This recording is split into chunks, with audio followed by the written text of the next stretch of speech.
Os votos que recebeu como candidato a prefeito de Florianópolis em 2012 e em 2016 fizeram de Elcio Pereira uma das principais apostas da esquerda em Santa Catarina.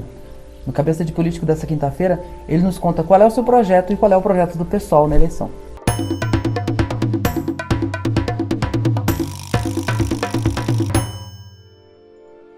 Professor Elson, as votações que o senhor fez na candidato a prefeito em 2012 e em 2016, o senhor ficou em quarto e em terceiro lugar, mas com votações expressivas, acima dos 10%, fazem do senhor a principal expressão eleitoral do PSOL do Estado. Por que o senhor não é o candidato a governador?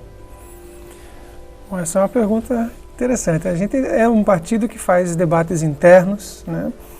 E no debate interno a gente acreditou que o companheiro Leonel Camazão poderia representar muito bem o PSOL nesse debate estadual e que caberia a mim um outro papel, né, um papel de tentar um lugar na Assembleia, inclusive tendo um mandato de construção partidária.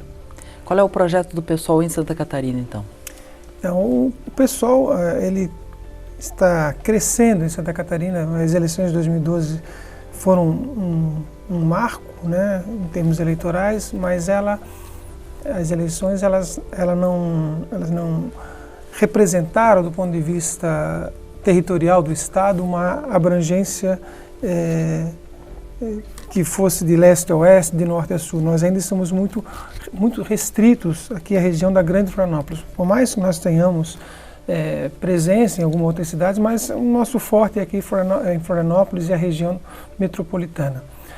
E então o pessoal precisa, e ele tem esse foco, de se interiorizar, né, de se transformar uma força estadual, o que hoje ainda não é. O partido, ele de alguma forma pode se aproveitar, talvez não seja essa palavra, mas dos desgastes do PT e da queda de votação que o PT teve nas últimas duas eleições em Santa Catarina?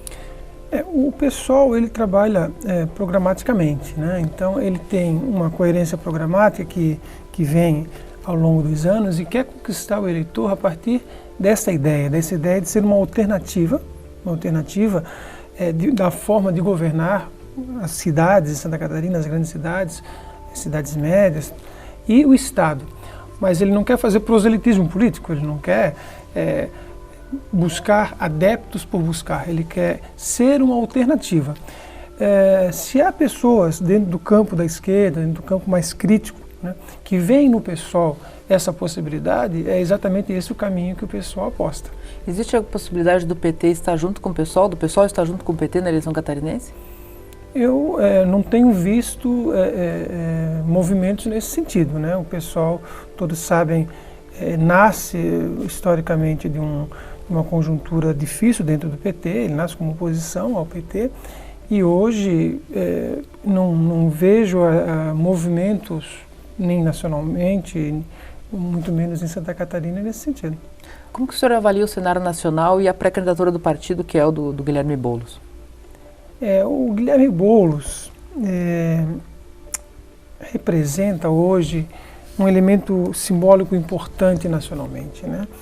É alguém que mantém-se coerente na sua opção de vida política, não necessariamente partidária, ele acabou de se filiar ao PSOL, de vida política, e que defende uma bandeira das mais importantes do ponto de vista da conjuntura nacional, que é a questão da superação do déficit habitacional brasileiro, da ordem de 6 milhões de moradias, num país que, paradoxalmente, tem mais moradias abandonadas do que seu déficit, né?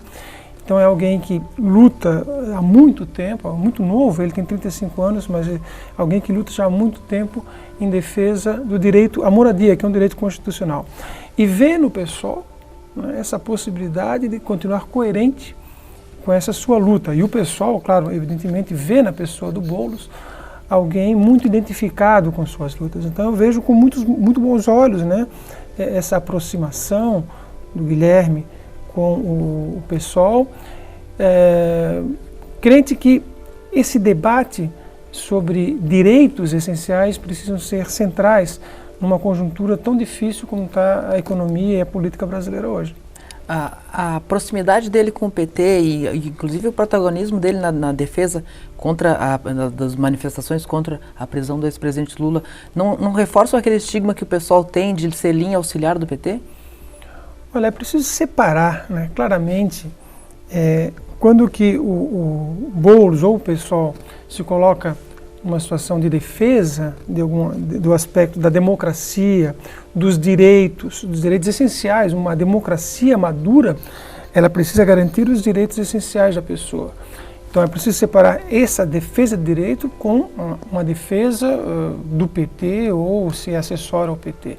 Eu repito, o pessoal nasce de uma conjuntura de crítica à política de conciliação que o PT fez, né?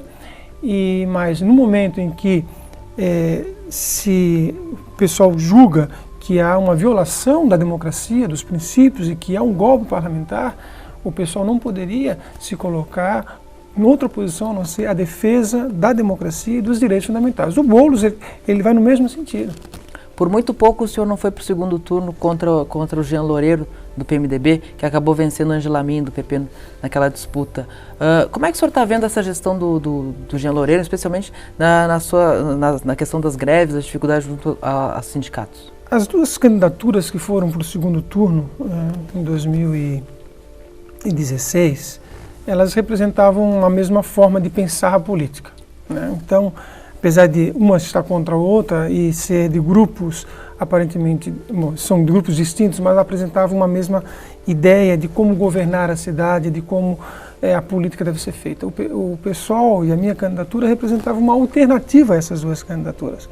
E eu vejo que, apesar de aparentemente haver contradições entre aquilo que falou em sua campanha e a sua prática política, o prefeito Jean Loureiro está sendo coerente com a sua forma de pensar, né? Sua forma de gestão, ela é baseada numa visão de Estado que não tem compromisso maior com os direitos essenciais. Então, ele gerencia uma prefeitura a partir dessa ideia de gestão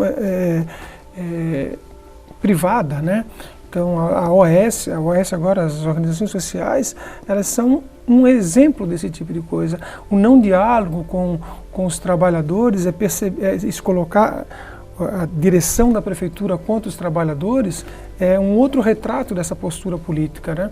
A forma como o executivo se relaciona com o legislativo, transformando quase num assessor, uma secretaria, né, também é um retrato dessa forma que essa gestão tem em relação à política. Então, eu vejo com sérias restrições. Professor Elcio, muito obrigado pela presença aqui no Cabeça de Política. Até uma próxima oportunidade. Eu que agradeço a oportunidade e parabéns pelo programa.